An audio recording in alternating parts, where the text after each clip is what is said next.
Ako'y walang pakiramdam at nagyelo. Wala na akong natira, lahat ay kinuha.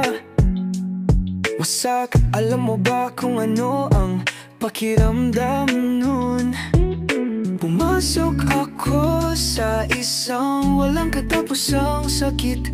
Buhay na parang isang walang laman na katawan.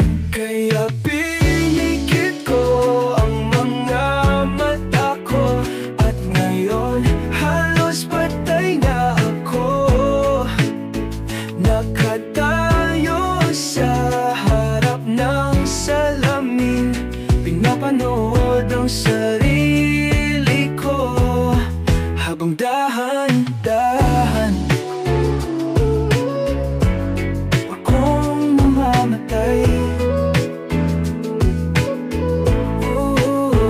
Habang dahan-dahan akong namamatay sa harap ng salamin.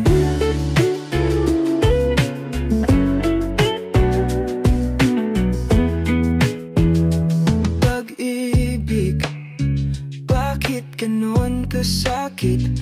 Dati napakaganda, ngunit ngayon ay miserable na. Ayaw na niyang magkaroon ng kinalaman dito. Hindi nagtagal, ito'y nagdulot ng sugat, nakatagong tinik na hanggang ngayon ay hindi pa malaya. Hey puso, nararamdaman mo ba ako?